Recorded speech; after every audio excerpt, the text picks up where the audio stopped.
I'm seeing here. Oh, there we go. That I'm not unfamiliar with getting interrupted by that lovely Zoom voice. But that's another thing just for everyone to be conscious of too. If you really enjoy or there's something you want to round back on, this event is being recorded. So if there's anything you miss or any good tidbits that you want to round back to, that will be recorded. And as well, if you have any friends that weren't able to make it today, you can always send them along the recording itself, and then they can catch up. But we got some great questions here. Without losing out on any more time, I'm going to jump right in.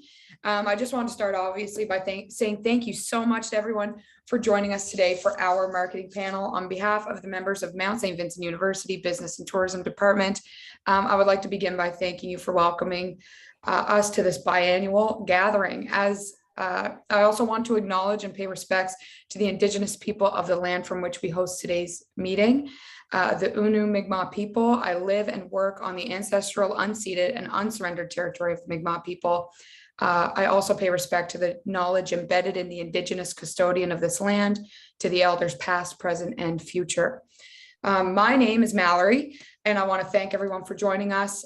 For today's panel, we are going to offer some specific questions to all of the panelists, as well as some other general questions, and the panelists are encouraged to hop in and share and give us any advice, insights, knowledge that you can offer. So first off, I'll go around a very high level intro of our panelists, and then I'll let them take it away to dive a little deeper into their intros. If you each want to wave as I'm saying your name, just so that we can get familiar. But we have Pat Bradley, who is the market manager for Bell Canada for Atlantic Fibre up to the home.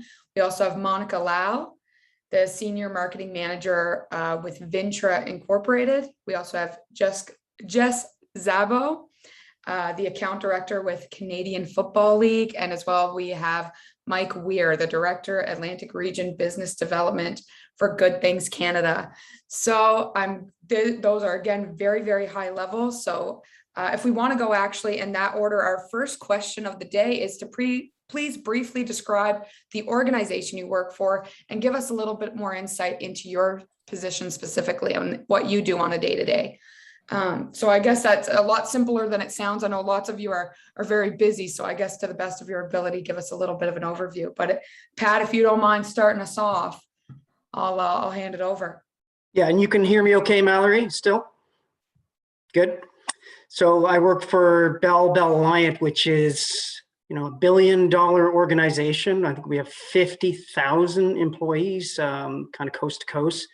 My role is running the Atlantic Canada kind of marketing operations. So all 4 provinces, kind of sales and marketing. So just making sure, and we're kind of a quarterback role of making sure that we're getting our sales units and not bumping into each other with our various sales tactics, marketing tactics, and so on.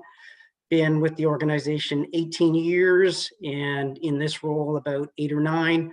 I've also been in Marcom roles, so kind of running our advertising, kind of Marcom communications operations.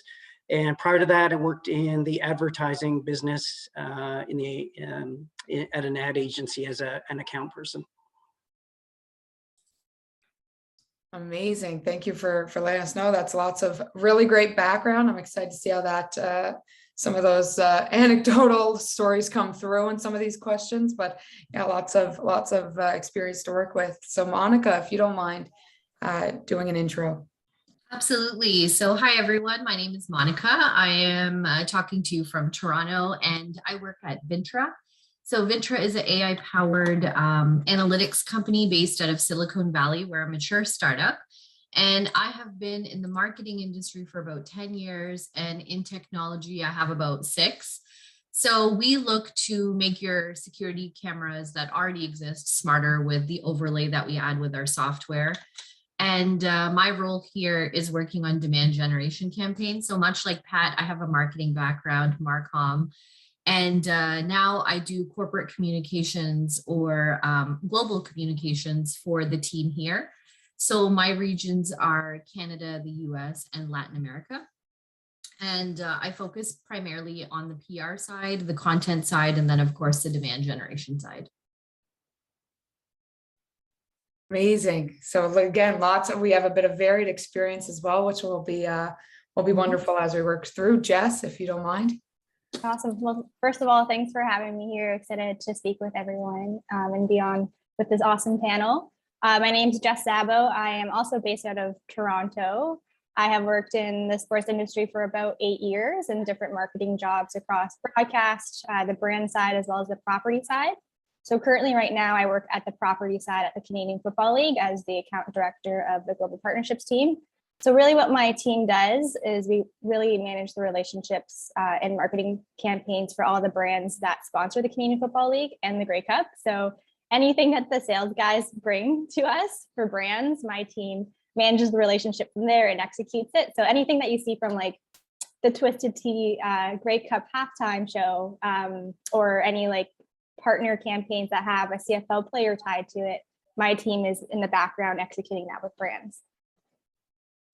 Goodness, that sounds like it would probably be fun sometimes. Obviously very busy, don't want to water it down that there's lots to do there, but certainly from a creativity side, it must be fun with some of those brand deals. And then last but definitely not least, we have Mike, who can tell us all the good things about what he's doing. Thanks very much. Yeah, so I'm actually in the wonderful world of promotional products, branded merchandise, and I'm based in Moncton, New Brunswick, working for Good Things Canada. Our parent company is SDI Marketing, based in Toronto, and I come with about 20 years experience in the promotional products marketing space. And we basically generate all kinds of different items through products and merchandise. So it's exciting. It's changed a lot over the last little bit with COVID. But we work with a lot of different companies in Atlantic Canada, myself and beyond, whether it's the small or medium or large companies. We work with some ad agencies as well. Pat has some experience in the ad agency, so he's probably worked with promo companies in the past. So great to be a part of the panel today, and look forward to talking some more with you. Awesome. And this one's very similar. Again, we're looking kind of starting off with the background. But I think if we haven't all heard, of course, being students, you often hear the cliche that the career path is definitely not linear. So how did you get here? Was this your career and the job that you're in now, was that kind of expected and planned, or did you kind of serendipitously happen into the position that you're in? So how did you get here? Did you study marketing? What was that background and story that led to where you are today? And if anyone has an answer right away, or we could follow that same order. Looks like we may be going back to Pat, if you want to tell us a little bit about how you got here. Sure, yeah, and I'd say it's more the latter, serendipitously. So I do have a marketing degree in an MBA, and you meet people in your class and you become buddies with them, and one thing leads to another, and you're going to work with them at an ad agency in Sackville, New Brunswick, and your client is Bell Alliant, and after a little while you switch sides from being the account person on the account to the client. So I switched sides, volleyed over to Bell Alliant out of Halifax here, and that's how the kind of journey worked for me. Very interesting, going from, like you said, that account to client. So I guess that networking element, often that comes up to that who you know. So that's really interesting to see that come out right out of the gate. Monika, did you have a similar experience, or was it a little different? Not at all, actually. My experience was very different. My undergrad is in psychology and neuroscience from Dalhousie University. And I had just finished my undergrad when I started a counseling job. So I did counseling for 4 or 5 years. And then as I was working in that industry, I found myself really interested in the health promotion or health administration part of the NGO I was working with. And so at that time, I'm not sure if this organization still exists in Halifax, but it's called Fusion. And it was like a means to bring a mentor and a mentee together, and they would pick different spots every month. And so I actually met my mentor. It's a matching program. So I met her at that point in my life where I was very, very confused. And I had just gone through like a health condition. So, you know, you're kind of questioning everything in life and what you should be doing. And I had got to know her over the year, 2 years, 3 years. And then she just became such a great friend. And she was actually the VP of the health authority there in Halifax. And so when I was going through this confusion state, you know, she had me come into her office as I complained and talked about how hard life was. And she was like, you know what, let's go for a walk. So we were in the hospital and we came across the communications department. And she was like, this is where I see you, right? Like she was like, there's a ton of things that you're good at. And sometimes you just need a little bit of a push getting in that direction. And so, you know what, then from there on, like I kind of channeled my work, my schoolwork, and my, free type of activities to kind of help in those areas. And then I ended up applying to the MPR, so the Masters in Public Relations and Communications at the Mount. And so that kind of landed me into where I am. And here I am like 10 years later almost. So, but to Pat's point, a lot of it doesn't happen without networking. And you never know who you're going to meet along the way. And it's so funny, Pat, because a lot of the people that I met in an MPR, and it was kind of part-time at that time because I was still working. I mean, I've met with them randomly in a train in Toronto. I've used them for some of my events. Like we tend to work together sometimes. So it's really great.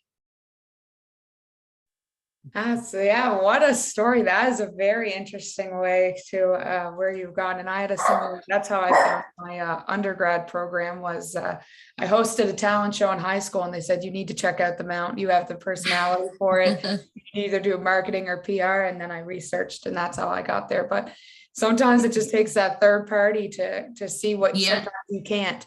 So, to reassure you. That's right. Exactly. Like that push. I resonate with that quite a bit. Jess, are you leaning one way or the other, or do we have a new kind of story on how you got to your position? Yeah, it's kind of a combo of both. I've always loved marketing, but there really wasn't a marketing degree for me to take in university. So I went to the University of Toronto and I did a double major in sociology and new media studies at the time. So it was like graphic design, video, all those different things. But it was really interesting because it was a joint program with a college. So what really got my foot in the door was with that college program, I was able to complete a co-op, which led me into the sports industry from there. But it was completely random how that happened. Like there was no sports tie with that new media studies program. But interesting enough, I co-op for one of my professors, and I made it really known at the time that my dream job was to work at TSN. And I think everyone who works in sports, we always like played sports growing up, but there comes a time in your life where you're like, I'm not going to become professional in my sport.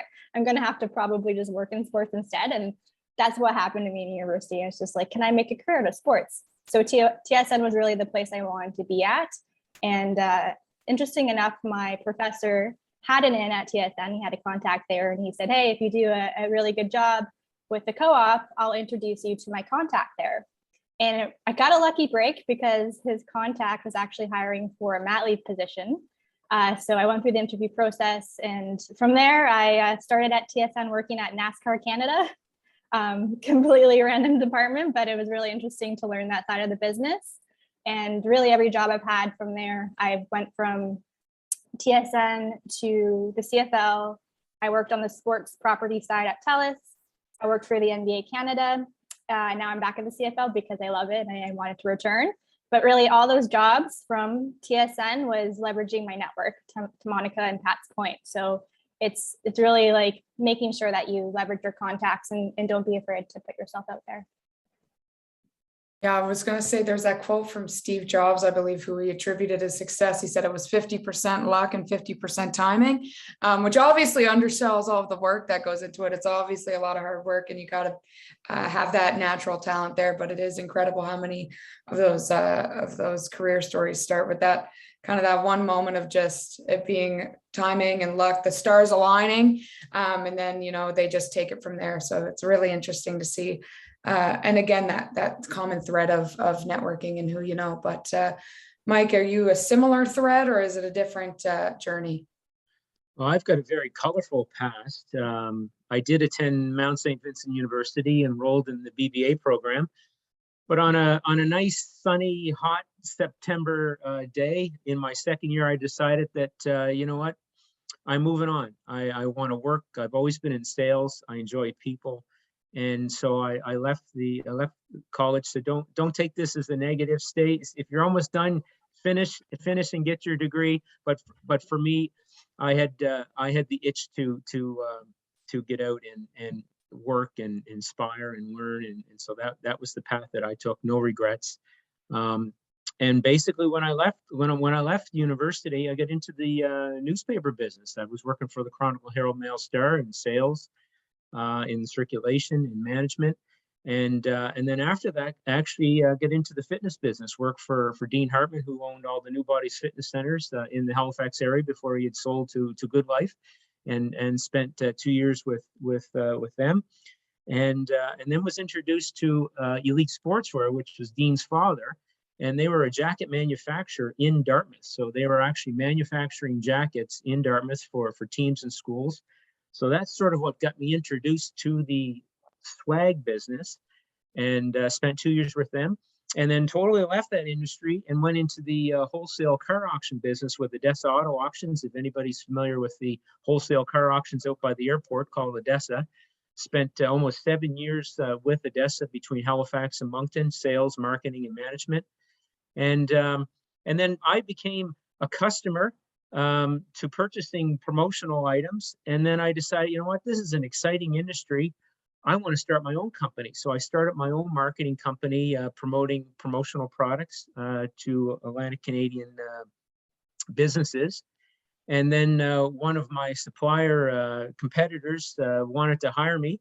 And so I closed my business and moved over and started to work for Fundy Textile and Design. We're based in Truro, and spent 15 years with Fundy, and then just recently left in October to start a new office and for Good Things Canada. So I really enjoy the promotional products business, and you know, you're inspiring people every day, taking a logo and putting it on a marketing or an advertising mechanism.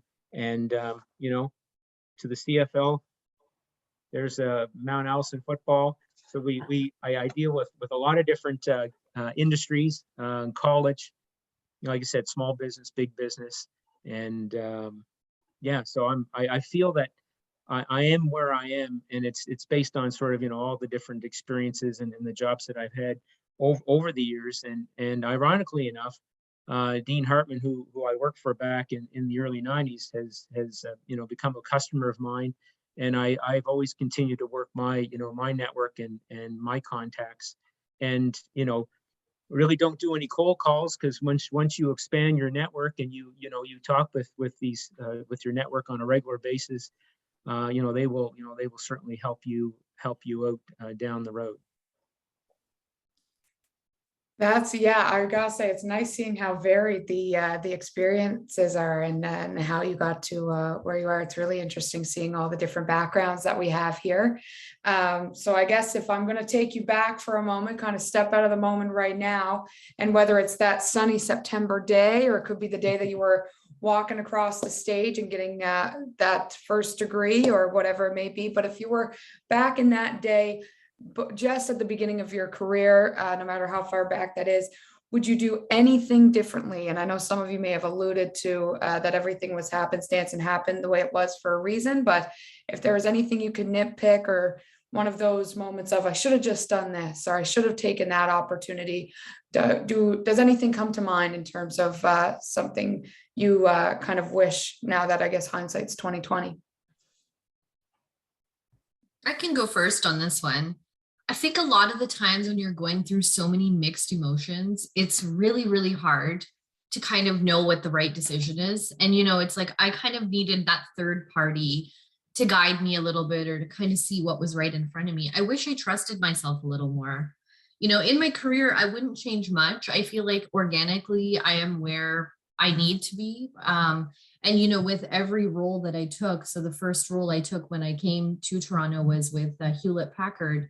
And then from HP, you know, I went to Grant Thornton. From Grant Thornton, I went to Access Communications, which is a large security manufacturer. And then I ended up going with a technology partner of ours. But I feel that over the years, like when I said, okay, I should have trusted myself a little more, I feel when I started doing that, my career just got a lot better. I think that's something too, whether that's just being novice, or I've had discussions with supervisors as well, they've cautioned me of the same thing. They're like, you're being a woman, even if you're in the at the boardroom table as well. This was one of my past supervisors, just, yeah, having that confidence, you know what you know, so stand by what you know. So sometimes I think then adding that, especially students watching this will be, you know, at that beginning stage and at the junior level. So balancing those things, I think that's an amazing piece of advice. And I can add to that as well. This might be more particular for sports industry, but I think it could apply to marketing in general, if that's the realm you want to get into. Is I really wish I started my career on the agency side. As I mentioned, I work broadcast, property, and brand, but when you start agency side, there's a lot of opportunity for you to work across all different types of brands and properties. You learn an incredible amount of different skills from the start. And I just think it's a great way for you to understand where you want to be. Like if you really like this brand, maybe that's where you want to work eventually. Or if you really like this property, maybe that's where you want to go. So I just think if you don't technically know where you want to go, it just could be a great way for you to kind of get your feet wet and then learn some great skills along the way. And a lot of my friends that started on the agency side, when I worked with them around the manager level, I felt like they were so much more progressed in their career because they had that head start working at the agency.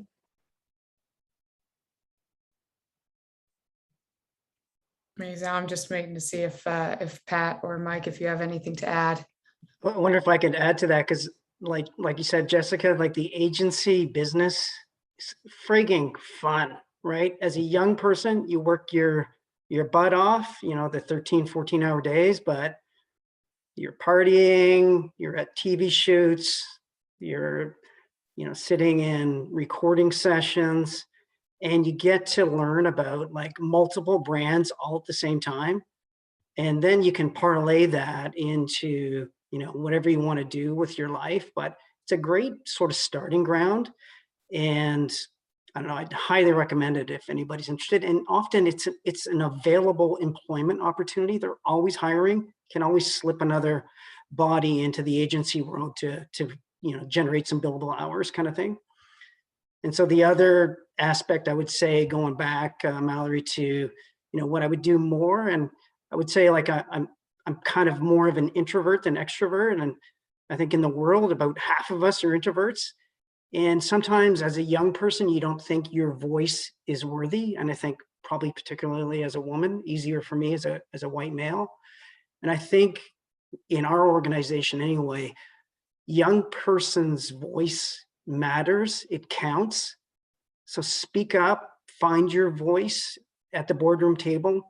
Don't sit on your hands, because people want to hear what you have to say. You've got a relevant voice to contribute. And so I wish I would have done better with that early in my career.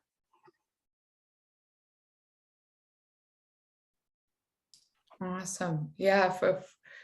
If we're ready to move on to the next question, I think that this is very similar for helping listeners or any students that are watching today.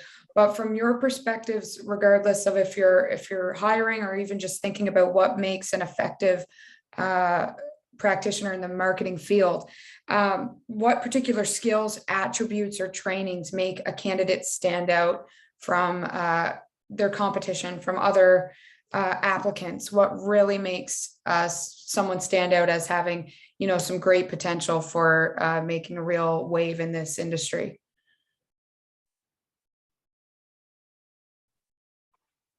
So I think for me, it's a genuine interest in the role. You know, like if I'm meeting with someone, if I'm hiring someone and they come to the interview with like, you know, checking out my LinkedIn profile, knowing a little bit about what the company does and how we operate and what our mission is, you know, that's a bonus. I feel a lot of the times when I have interviews, and I can't speak for anyone else, but I'll meet a candidate that, and they'll show up, but they're late. They're often late. They don't come prepared. They don't come with questions. They don't really have that element of like, why should I hire you? And I feel like, we get so many interviews sometimes too, and so many resumes. I think the things that really set it apart for me are people with agency background, like Jessica mentioned. It's kind of nice when you have limited resources to have a person come in that they're kind of more of a jack of all trades and a master of none. But it's kind of nice if, I hire a marketing specialist and they can do a little bit of the graphic work. They have experience and on Marcom side, they can do a little bit of content writing if I need for social media. So things like that are great. I also love when people have extracurricular things that they're very passionate about. I think it says a lot about a person. And, we oftentimes forget to mention, the personal side of us in conversations, but I think it's really, really important. Exactly. Does anyone have any other attributes to add on? Yeah, one thing that that's helped me years ago was finding mentors. And I really think I encourage all the student body to find what your passion is. Really, what do you see yourself doing? I know that probably in this day and age, 2022 versus 1995 or years ago, that you will probably move around a little bit more maybe than say I did. But you really got to find, you really got to do your research and find some mentors that you can sort of align with and learn from. And you need to bring value. You bring value in people, and that will certainly help you along the way. And ask questions. Never be afraid to ask questions and learn. The more questions you ask, the better. And become a good storyteller. And you know how you become a good storyteller? If you don't have any stories, start reading autobiographies. Start reading about people's life. And they could be from the marketing industry. They could be, from management. They could be from sales. They could be anywhere.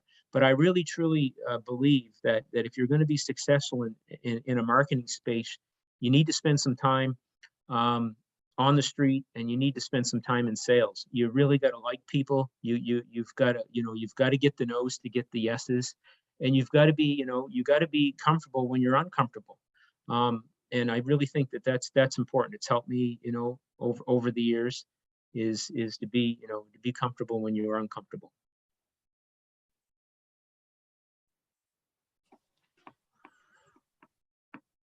I think Mike and Monika covered it really well there. One other thing that I was thinking that could help, and I think you might miss it coming right out of school, is trying to get that warm lead whenever you're trying to go for a position. Like, don't be afraid to look through LinkedIn. And if you have someone on your contact list that works at the place that you're applying to, don't be afraid to reach out, because that warm referral will always get you to the top of the pile for the resume. So don't be afraid to network and put yourself out there.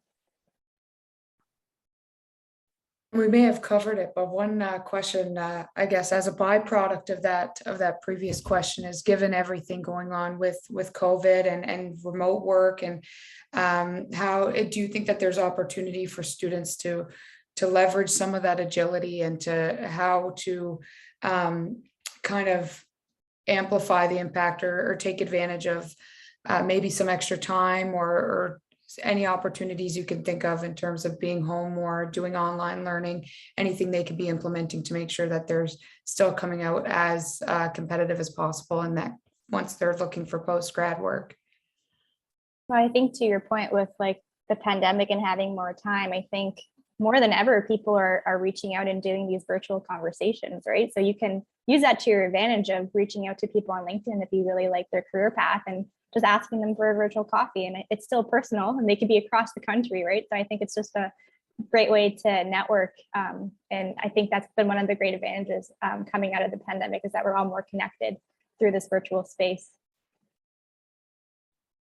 I would say the other really good thing to focus on is, like, we live in such a digital world. So I feel, I've been in the marketing industry for 10 years, but you know, there are weeks where I'm like, I need to learn more about this. And, you know, Google's platform for learning is great. LinkedIn Premium, you know, they do a free month every now and then. Like, really leverage topics that you feel will get you ahead. If it's the content side that you're really interested in and you really like learning, you know, look at that B2B or B2C, like that platform that they use for email, and kind of see how you can familiarize yourself with it. Like, it might not be the job that you're looking for, but it gives you some good background into conversation when you might need to have it. But I feel like there's some great platforms out there. And like Jessica said, I mean, we try to make ourselves available to conversations all the time. And I will add that, you know, when I met my mentor, the caveat of the program was that you are a mentee to the mentor, but then 2 years later, you get a mentee and you become the mentor. So like, it keeps kind of snowballing into something bigger than that. And I would say the biggest asset into having a mentor is sometimes we forget the mentor is equally in this relationship to learn something. So I found when, you know, I was working with Barbara and I would show up to a meeting for guidance, like I would have to come up with my questions. I would have to do my homework. I would have to research a little bit of my own, because if you're showing up to a mentorship meeting or you're showing up to a meeting to have coffee with someone, I mean, you need something to talk about that is going to get you further. So those are some, it's one thing to have a meeting, but to maximize that meeting and make an impression, that's on you. Yeah. The only other thing I'd add, Mallory, would be, you know, I run a side business that I'm involved with. And even during the pandemic, the 3 or 4 times I got my butt out the door, put my mask on, met with people, were the most fortuitous growth opportunities I had. And it sucks, right? Because you're kind of nervous and you're kind of gun shy to get out the door and meet with other people. But the times I have, and it should get easier for us over these next few months, has been game changing. And I think it's because people are online so much, so that the opportunities that you do get to have face-to-face are that much more splendid. When one word that comes to mind since the pandemic hit 2 years ago, and it really had a profound impact on the promotional products industry, because when you basically close down events and there's no more conferences and everybody goes home to hide, you know, who needs promotional products? And so one of the most powerful words, and it still comes to mind today, is pivot. So how did we have to pivot, and how did companies have to pivot around, the promotional products, around their industry? And for us in that space, some of our suppliers had said, okay, you know what, the demand for drinkware and the demand for sweatshirts and the demand for portfolios is not a priority right now. How can we help? So a lot of the companies actually pivoted towards PPE product. So they started to, manufacture masks. They started to seek out for hand sanitizer and all that stuff. So it actually saved a lot of companies because they had pivoted. Again, do some interviews, talk to some people, and again, become sort of like a journalist or a reporter, and ask questions. Maybe just interview a few people, friends, family, business people, and start to ask them, say, hey, over the last 2 years, how did your company pivot and respond to the changes with the pandemic? And what we're seeing in the promo space now is that merchandise has really had such a surge. It's now become the new press release. Everybody wants to do merch. Everybody wants to have an online store. And, a lot of companies, because their employees were sort of sent home to some degree and working remotely, a lot of companies really embraced their employees and said, look, we got to look after our employees. We don't want to try to lay off too many people. How can we show them the love? So we found, a lot of companies really looked after their employees and gave them the personalized merch, and, whether it was sweatshirts or blankets or anything, just to say, hey, you know what, we're thinking about you. So I encourage you to do some interviews, talk to some people, and ask them how they had to pivot around COVID. These are all great points. And I think, yeah, it's hard to strike that balance between talking about COVID and feeling like you're And I know the good way of saying it is feeding the fed horse, a little more softer of a euphemism, but yeah, but feeling like you're talking about it too much versus highlighting it enough to be able to learn from it and not kind of looking the bear in the face so that you're taking away something that you can use moving forward. But the next question, and we don't want to shine any rough lights on the organizations, but this one is, what do you like about your work, but also what do you dislike about your work, and maybe would like to change. But the last part of the question, which might be the most important for us to take away, is what do you find the most challenging, whether that's the field you're in, the landscape of things today, or even just, you know, that day-to-day of balancing everything. So what you like, dislike, and then those challenges and how you overcome them.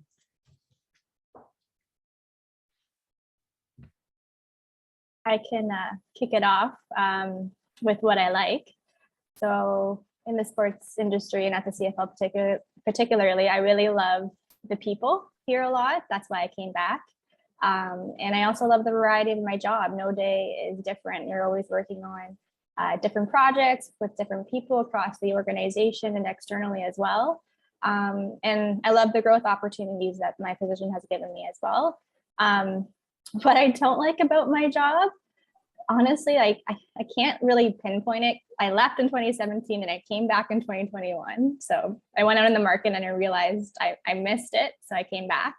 But I think it's such a seasonal business that what can be kind of challenging at times is how busy it can get, especially during the playoffs and Grey Cup. There's no work-life balance. Just consider yourself tied to the job from like September to December almost. So I think that's really challenging, of just having to plan out your life around your job sometimes. And then just looking broader at the industry, and I know we were talking about mentorship a little bit earlier on. In the sports industry, it's obviously really male dominant. And what I found really challenging early in my career is finding female mentorship and leaders to look up to. But I do think the industry is changing. It's really prioritizing diversity, equity, and inclusion now. But I think having more female leadership to kind of break those glass ceilings moving forward, I think is something to look forward to in the sports industry for sure. And I can go next. I mean, much to Jessica's point, I really like the variety in my day. I've been lucky enough to travel to some really cool places, and I took a 13-week project in Sweden right before the pandemic hit. So the opportunities are really great. And then I love that I work for a company that's enabling the world to be a smarter, safer place. So I've been in the security industry for about 5 years, and you know, it's almost fascinating what can be possible, not only with video footage these days. And, you know, it sounds daunting, but when something happens, the first thing you do is, okay, is there a camera in the area? So the fact that you can run analytics on a camera that can tell you if glass is breaking, you know, like facial recognition, like it's a whole new world. So I feel like the ever-changing technology, like the fast pace of it, like I love that part, I love, but you know, when it's really busy, like this month alone, we have the largest security show coming up at the end of the month. So, you know, much to Jessica's point, I'm also tied to my work for, you know, 12 to 14-hour days. It can be really long. So it's overwhelmingly busy at times. And then working for a startup, I think one of the largest limitations coming from a team of 150 marketers to 4 marketers is that you have limited resources. So you have to learn how to be a little resourceful and creative at times. So that can be a little stressful sometimes. I can go, Mallory. What I love is everyone's smart at our organization, like really smart and really driven. It keeps me on my toes, incredibly inclusive. I work for a woman who works for another woman whose VP is a woman. Like, it's really, really progressive and keeps me honest that way. And what I miss is probably the agency life. Like we were chatting about, Jessica, with the TV shoots and the travel. I'd love to go to Sweden, Monika. Like, that sounds fun. So that's probably the part I miss, is kind of the rock and roll side of the business, which you get in the agency world.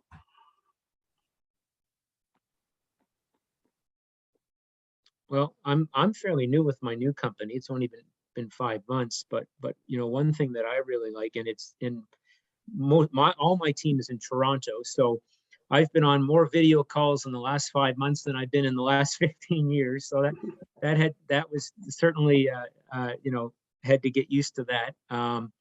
But I'm really sort of inspired by the team that's around me. As far as our bench strength, like we all come from different industries, but we all have sort of the same idea. Let's figure out how we can get this done, and how we can curate some ideas, and how we can bring fun and happiness every day to our marketing promotional business. One of the biggest challenges that we've had again since COVID is the majority of the stuff that we offer comes from offshore.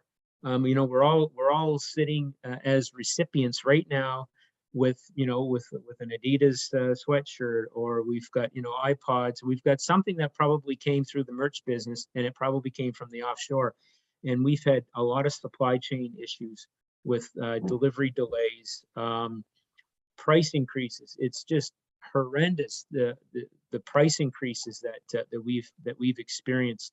We used to get maybe 1 or 2 price increases a year. Now it's 3 or 4 times, and it's really hurt us. But we're again trying to pivot. We're trying to work with suppliers that maybe that are a little bit more North American, so they're actually maybe doing some Canadian manufacturing, or even we have a lot of partners in the States that actually do a lot of manufacturing in the States. So we've been able to execute some quicker deliveries by just purchasing stateside instead of relying on offshore. So again, the word pivot comes up. You really have to be, you have to be in the know. You have to be asking questions. You have to be sort of, looking for other avenues that you can find product. In my particular case, find product that's available, and that we can get here fairly quickly. I enjoy being sort of independent in some way too. That's one thing that I like about the job is the independence and the variety of clients that I deal with.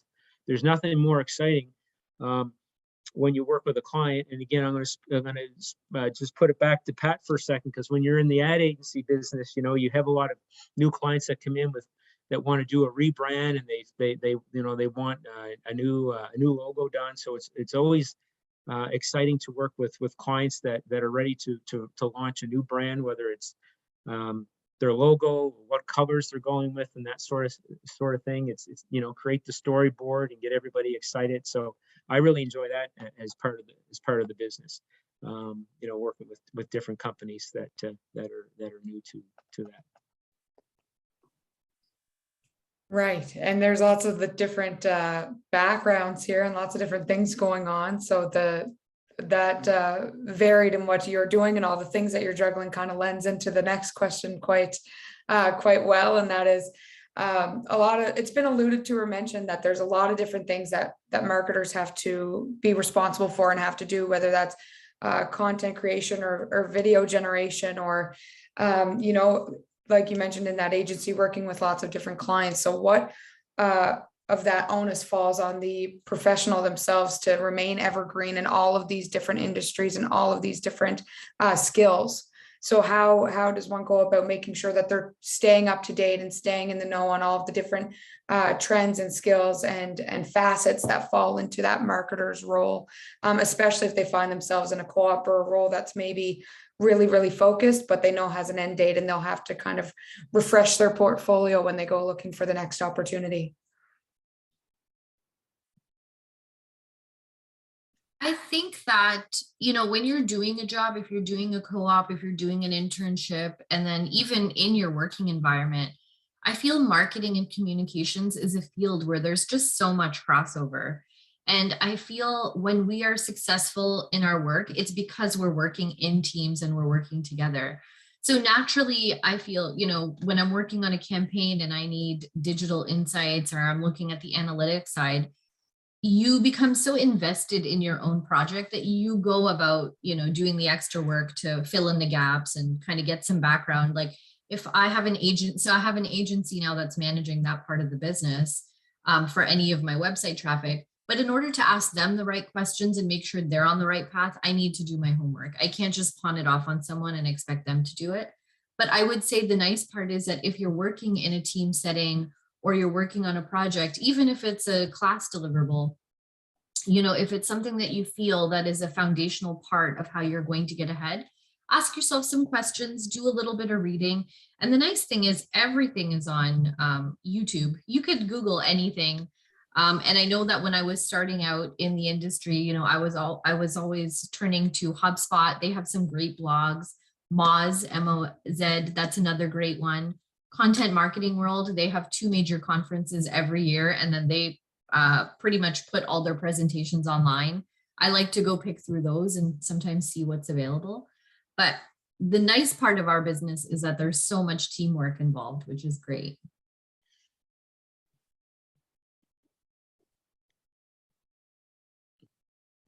Yeah, I The really, other thing I could, oh, sorry, Mike. The Go other ahead. thing I would add is, you know, when I came into the security industry, you know, I was like, well, first of all, you know, that interview was just, oh my goodness. I was like, oh, well, nice knowing you, never going to see you again. So, and some of my largest advocates over the last 5 or 6 years have been men, predominantly because there's so many in the security industry. And so when I was getting started in here, there's an association and it's international. It's called ASIS. So if you're interested in like the marketing or communication side of security, technology, new business, ASIS is really great. And if you're a student, a company can sponsor you. So we'll even pay for your membership. So if that's something that you're interested in, you can let Mallory or Mina know, and, you know, I can kind of connect you with your local chapter. But I got involved in the local chapter because I needed to just immerse myself in everything security. And 6 months into the chapter, they're like, hey, you know, we have an opening on our women in security committee. We actually need a committee lead. And so I was like, oh, well, I don't really know anyone. And they're like, we want you to do it. And I was like, oh, okay, then. But you know what? Like, it's something I fell into and I did it for 3 years. And now I'm sitting on the executive for the Toronto chapter. So it was, you know, nothing related to work, totally extra on the side, super busy. Sometimes you feel like you're spreading yourself thin, but you know what? Like over time, you really start seeing the benefits of these extracurricular things you pick up along the way to learn for yourself, kind of give back to you, which is great. Yeah, that's a really interesting story. It always happens. Those are usually the interviews, the one that you're like, all right, put that one on the back see, corner. bye. You're like, See you whatever, never. we're on to the next one. And then Yeah. they call back. That's usually how it goes. Yeah, absolutely. Yeah, I saw Mike, you wanted to add? yeah, one thing that really helped me earlier on in my career was getting involved with the Chamber of Commerce, and it's a great avenue when it comes to networking, and I got involved with some of their different initiatives, and I got involved with the golf tournament. I became a member of the golf tournament committee and then became the chair for a few years. And it's a great way to network with people locally, depending on where you are. But there's a wealth of resources there internally within that membership base. So I encourage you to look at that. There's been some friends of mine that got involved with the Rotary. Rotary is another organization that's worldwide. Business-minded people that get together and they actually do cause marketing. They get involved with helping out with fundraising. Another great avenue to network and collaborate and meet other people. Whether they're in marketing or in totally different industries. And then of course, you've got the CMA, the Canadian Marketing Association. They have, annual events, different, and they used to, I'm not sure if they do. I'm based in Moncton now, but I don't know. They used to have, I think, an annual event, I think in Halifax, didn't they, Pat? Where they would bring in speakers and you could attend and that sort of thing. So get connected with them. And yeah. And then there's one more resource to add. It's a little bit more niche, but if you're interested in that sponsorship marketing realm, whether you're a brand with a property or vice versa, what I really keep up to date with is the Sponsorship Marketing Council of Canada. It's also known as the SMCC. They have incredible educational monthly resources and panel discussions, and there's actually a really good student membership fee too. That's something you want to get involved with. And beyond all the educational resources, they have great networking opportunities. They have great breakout sessions, like during their educational sessions, where you can go into rooms and kind of meet people one-on-one. And then beyond that, they also have an incredible mentorship program too. They actually have applications until March 14th for this one coming up this year, but it's a great way to get yourself paired up with an industry expert in Canada. Awesome. And I know as well alluded by a few of you that one of your kind of bigger tips for students if they're looking to really build that portfolio and again stay evergreen in not only industries but skills was the agency approach. My question to that is, would you strictly recommend agency post-grad for students who are kind of thinking about that first job once they cross the stage, or is there perhaps any other jobs that students should be mindful of or looking out for when they start writing up those cover letters and doing the first big job hunt when finishing their degree? Yeah, like I think there's that whole vendor side, and Mike can probably speak to this, but when you're on the vendor side, you get to work with multiple clients. So you don't have to be at an ad agency. You could be at a promotional products company. You could be at a direct mail distributor. You could be at a printer. Like any of those jobs, you get to work on multiple clients. That's one path. The other path is you go right to the organization you want to target and build your career with them. Like at Bell, we have a grad program where you latch on, you get into the pipeline as a new grad, and you get the red carpet treatment for your first 5 or 6 years with a mentor, extra training, extra guidance. And that way you're building towards becoming a VP at 35, where if you go the agency vendor route, you got to catch up and kind of sell yourself at, age 32 to kind of catch up to that person who did 13 years in one organization to get there. So there's kind of two streams to kind of tackle it.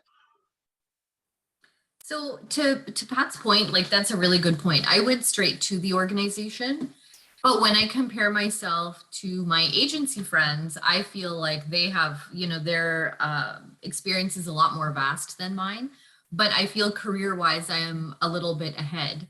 I also feel that in the last couple of years, like I generally change my job every 3 to 5 years.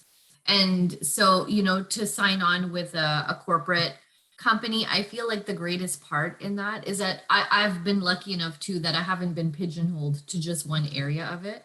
So I feel like there are benefits for the agency side, but there are a lot of benefits for the corporate side as well, like to see how like this big machine runs. And, when I started, I was doing more Marcom, and I realized like, okay, content is where I really like to spend my time. PR is what I'm passionate about.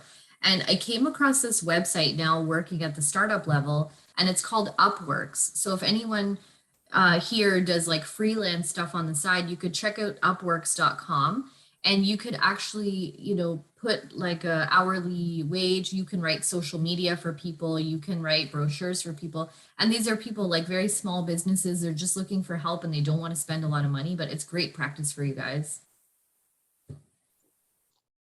Sorry, I'm just wondering if they may want that for the chat. I can, if you can repeat it, I could put it in the chat just for them to check out. It's called Upworks, UPWORKS.com. Sweet. All right, we have that. And there's people all over the world using it. Auto-corrected. Oh, sorry. I'll write it up. I just put it in autocorrect automatically. Yeah, perfect. Okay. Just for them to start building right away. Is there any other jobs that are coming to mind for students who both have an idea of the field they want to work in, or students who are just open any and all opportunities? If I look at, if I look at friends and what I've done and other, colleagues and stuff, I really have to, emphasize, you got to have the experience in sales to make it in marketing. And, I guess it could be debated and say, who's he telling me I have to be in sales? One book that I would encourage everybody to read, if you haven't read it yet, is by Dale Carnegie, How to Win Friends and Influence People. Everybody should read it. Doesn't matter what industry you're in. But I think that your success in marketing, whether it's a coordinator and then maybe becoming,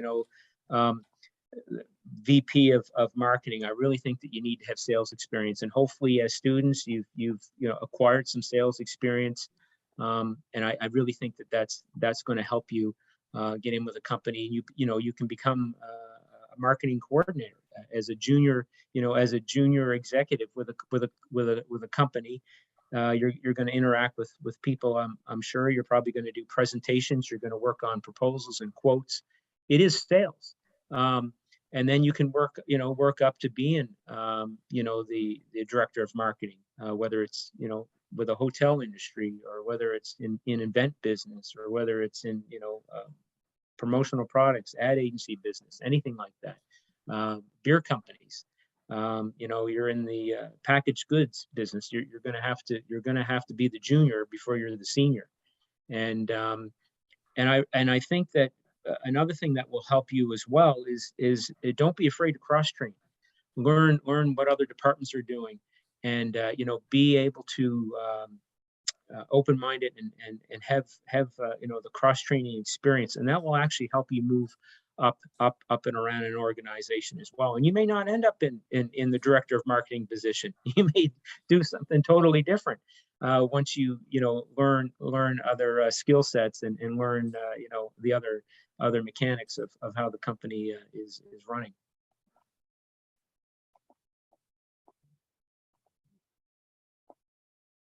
One question I personally have as well, that I've just thought of hearing you all share your experiences, is just reflecting back to that question about being reflective, thinking back. Is there anything that you've found now that you've had some years working in industry? Is there any misconceptions or things that you've realized that maybe it's something that you kind of overblown when you were thinking about entering the workforce, or just any misconceptions that you wish you had have known before you entered the workforce, or anything that you think doesn't get said enough to students before they actually get their hands dirty and get working?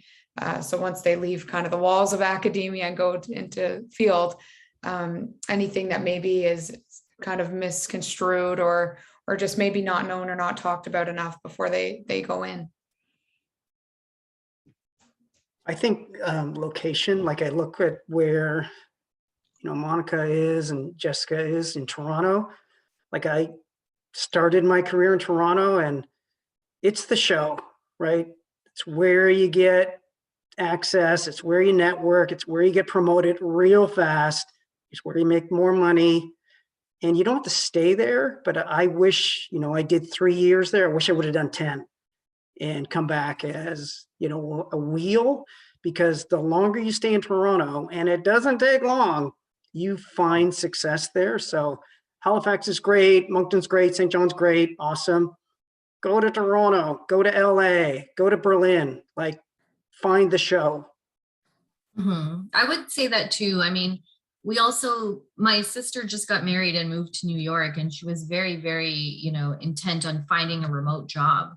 And I said, a job is 1A, to network, kind of further your career, but B is like just meeting people. I feel like it gives you like confidence, it gives you power, it kind of gives you like that, you feed off people, right? You're a social person.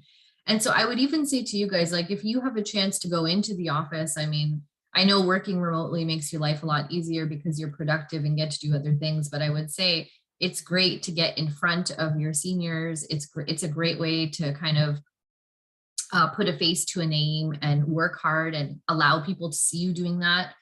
And for growth, for Toronto, I've been here for 10 years now. And you know what, Pat, like I get an email once every 2 weeks to say, hey, we're hiring in New Brunswick and we want you for this company. We want you in Halifax. I mean, I'm at this point now where I've been here for so long, so I don't think that I would go back, but it's nice to have the option. But when I was looking for a job in Halifax, I feel like it was so limiting, and that's kind of why I left in the first place. It's hard though. It's not easy leaving. For at least 6 months to 12 months after, I would talk to my parents every day to be like, I think next weekend I'm going to move back.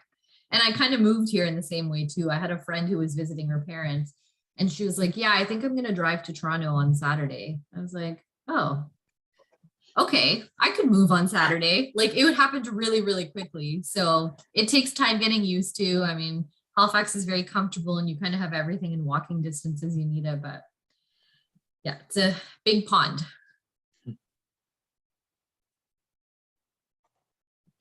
Number one, don't be afraid to step out of your comfort zone. That's very important. And remember, 40% of the things you worry about don't happen. Yeah, that's a good rule of thumb. If I feel like this industry, or maybe it's just my friend group, maybe it's a bit biased in terms of that way, but I feel like we're all chronic overthinkers. So that is a stat that kind of binds us all together. We all love that statistic that, it's probably not going to happen, or there's a pretty good chance that, we're over worrying for nothing. And I'm mindful for time. I see that we have 8 minutes left, so I want to make sure there's enough time for if there's anything else you guys want to add. But the final question, as we start to wrap up this session, is do you have any final thoughts or pieces of advice for the students to leave with, or anything else that you want to make sure gets said before students kind of go off and get back into studies and get back into career week? Anything that you just want to leave with them?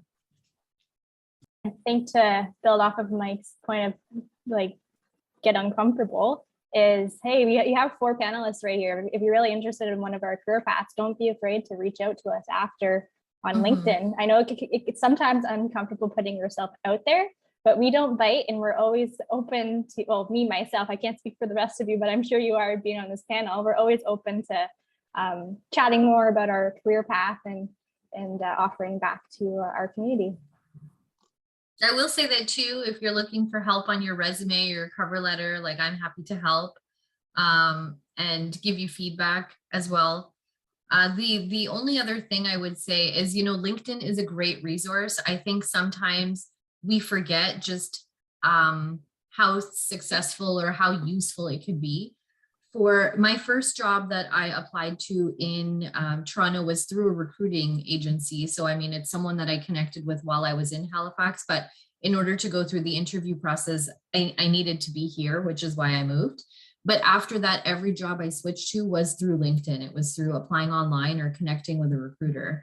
And you know what? It's not only like having your account and connecting with people, it's about engagement, it's about posting how you feel, it's about creating a brand for yourself. And I think it's a great asset.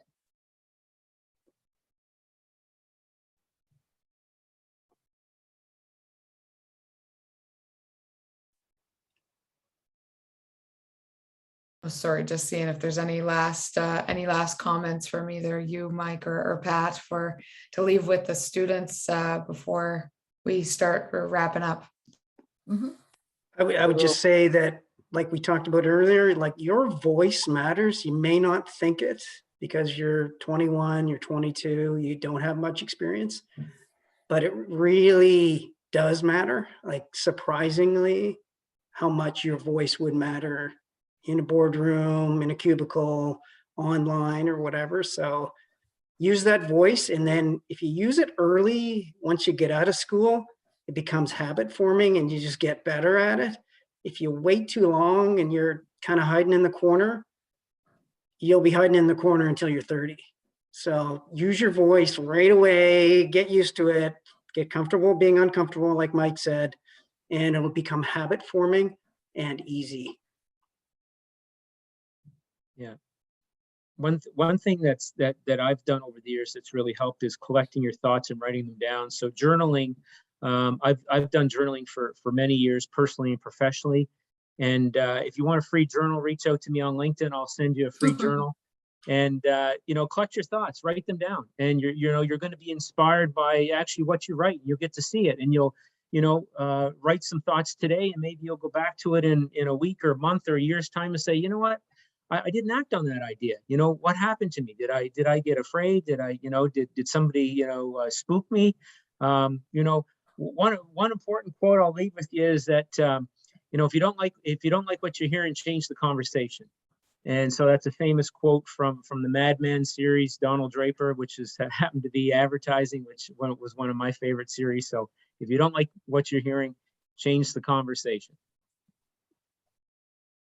And I did say that was the last question, but I guess I'm really big on the reading, and I loved that you brought up Dale Carnegie. So if there is anything that pops out, I often ask this. I've asked this at the end of interviews before, and it's how I've got some of the best books in my library. But if there's a book, marketing or otherwise, that you could recommend, if these students, I know March break is coming up, and then there might be some summer reading time that they might have time. I know they're in the thick of classes, but just any to put on the back burner.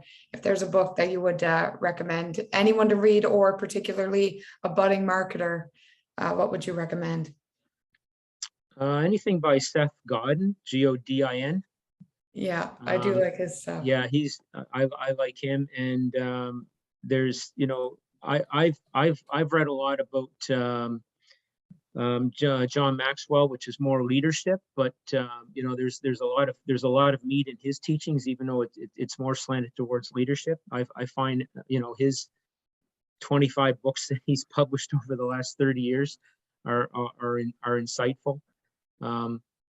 And I mean, marketing, you know, I look at people in advertising, you know, David Ogilvy that started an ad agency business back in the 60s in New York. He's got a few books out.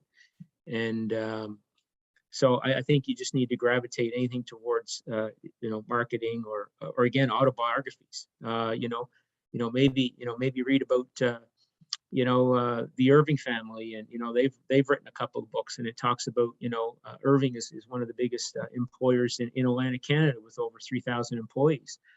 You know, maybe someone listening to us today might you know, venture out and work for the, you know, Irving group of companies. So, you know, learn, you know, get their autobiography and read about the family, about the Irving family, for anybody in Atlantic Canada. I really like Adam Grant as a writer. It's not like really particular to marketing, but it is about creative thinking and has some leadership weaved into it as well. And the most recent book I read by him is Think Again. I'll put it in the chat box, but love all of his books. And he's on Instagram. He has amazing quotes that always apply to your career path as well. I feel like he resonates well. And the two or three that I've read over the last year that I really liked, the first was The Energy Bus, and that is by, I think, John Gordon. That one was really good.